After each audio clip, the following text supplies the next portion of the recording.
spirit of love and share. All right, ma'am. So who do I have here with me today? My name is Tara. Tara. That's a nice name. First of all, nice to meet you.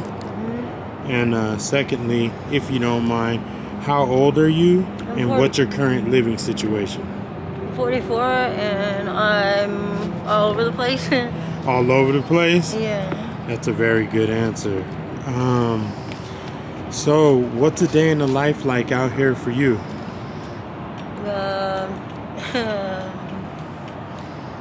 Frustrating, hard. Especially being a woman, is it harder?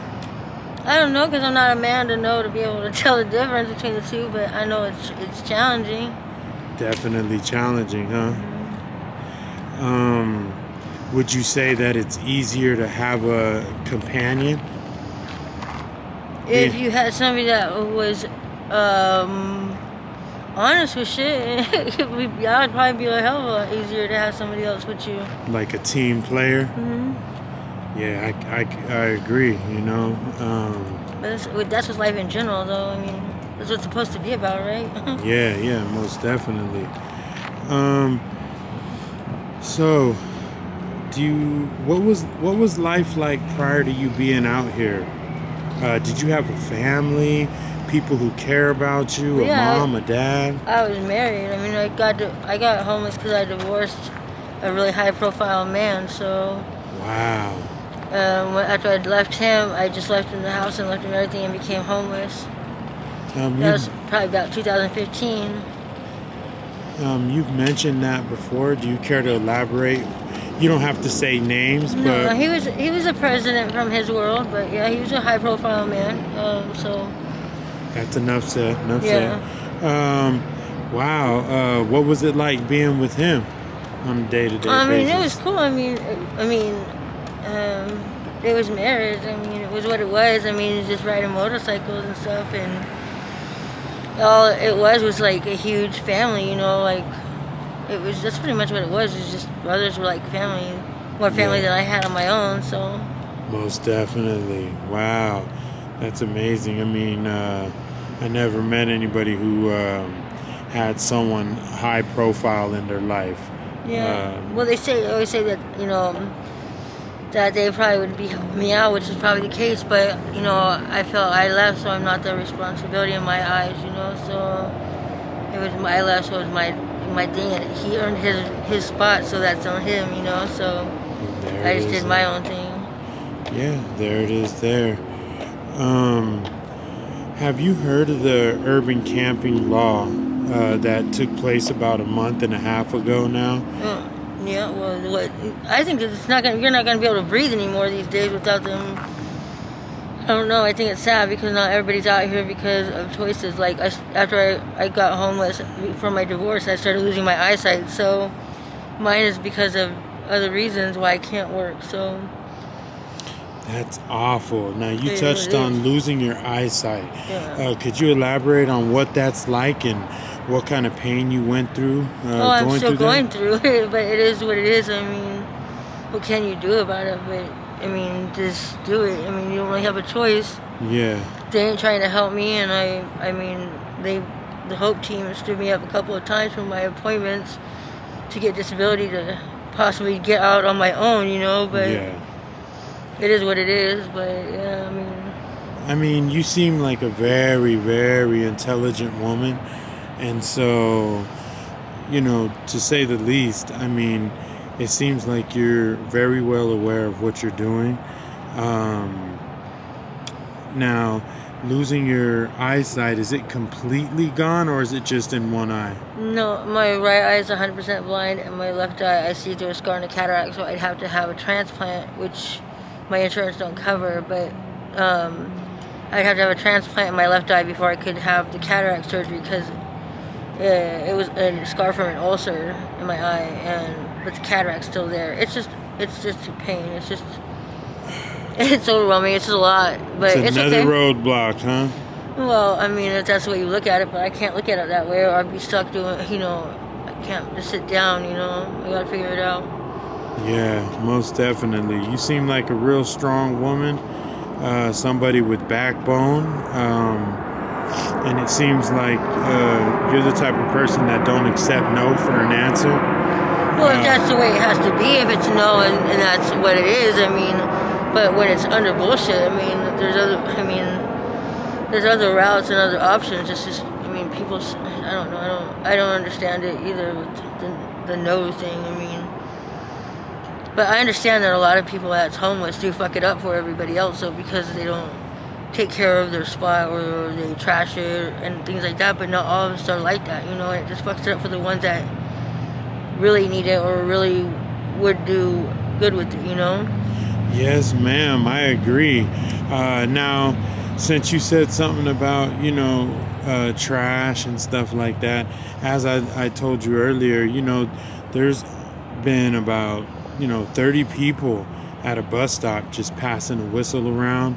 And I think that is insane, just to say the least. I remember when I was out getting in trouble and doing what I was doing, at the bare minimum, we would hide when we were doing stuff. Well, yeah, but I mean, some of us don't even want to be out doing that shit at all. But I mean, it's hard to deal with this life with nothing, And when we were down in like the river bottom, or we're in the bushes, or in the desert where nobody's around, why are they pulling us out of there to put us on Front Street? It's like, that's what I don't understand. If we're already being hidden and everything else, and we're trying to not be at the bus stops doing that, then why fucking hunt us down and search us out to fucking make it harder for us? I mean, it's not like I don't choose to be out here, but I'm not out here because I want to be or because I just can't work because of my eyesight, and it's like the only way I can possibly do it is if I was to do something I'm not for, and I'm not that girl, and it sucks, that it would take that to be able to get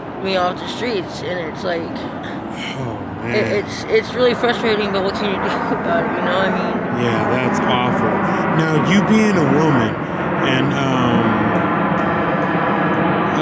what's it like out here, surrounding yourself around a lot of men? Is that something that irritates you or bothers you? I was raised by men. I mean, my dad and my uncles did. I mean, I dress the way I want to dress because that's my choice. Yeah.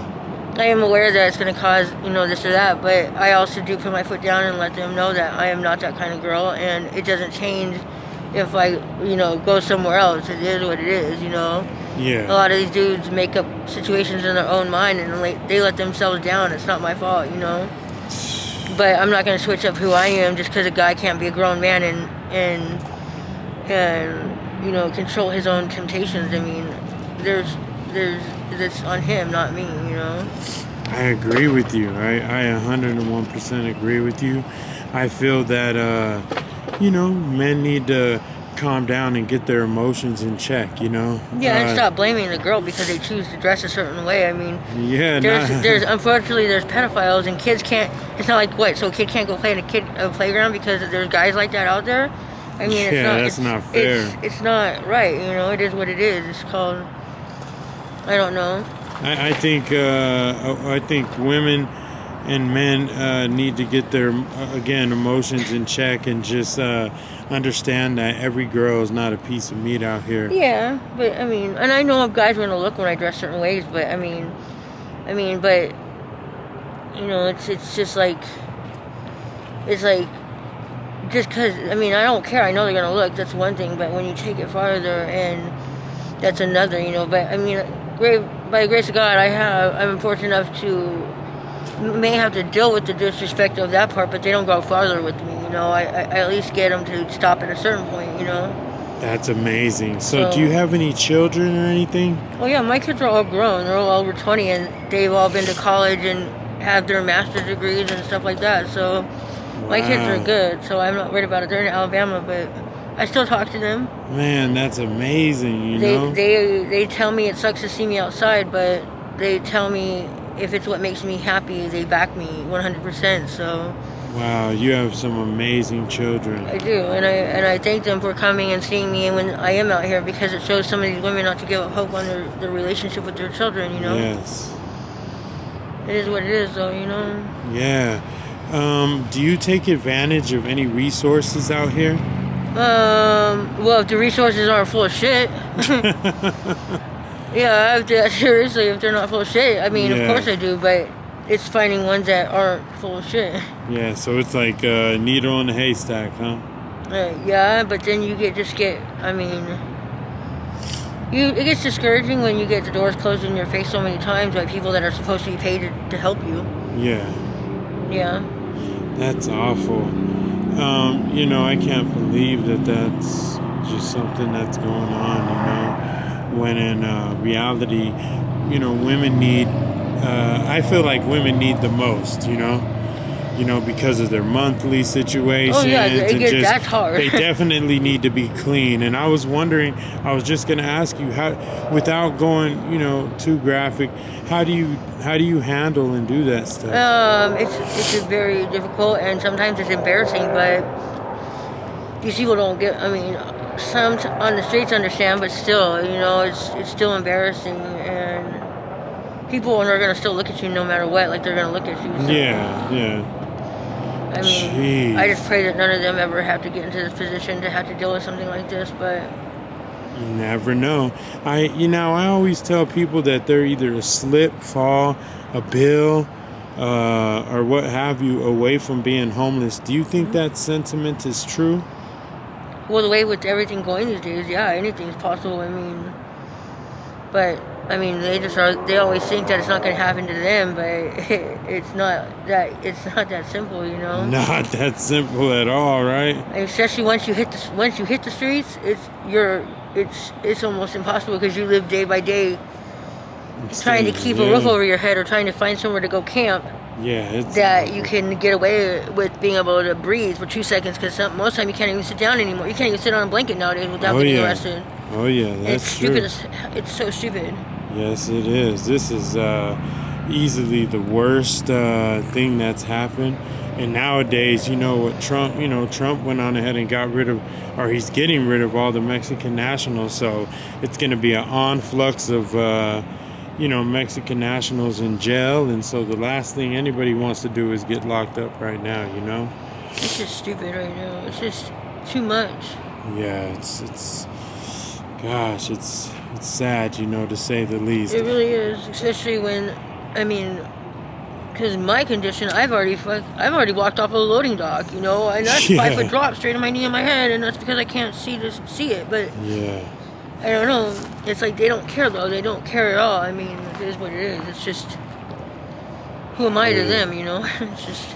Well, like I told you, I don't want to keep you too long. I got one last question for you. Where do you see yourself in the next 5 years from now, if you could think out that far? Alive. That's all I can that's say. amazing. That was great. That's the best I can say, because I don't know what's going to be going on day by day, because obviously look at how it's been so far, but alive is the most I can say. That was great. That was so good. And I have faith in that one, so... Yeah, that was great. I want to just thank you so much for this interview. It's definitely. Yeah, it's been amazing, and I want to let you know thank you. It took me a little bit to get you. Yeah, I know. But I knew it would happen, and I just want to thank you, and hopefully next time I see you, it'll be on a hand-up situation, and you'll be doing a little bit better than you are today. Yeah. Thank you so much, ma'am. You have a blessed day. Okay. Bye. Now you gotta go get the other one.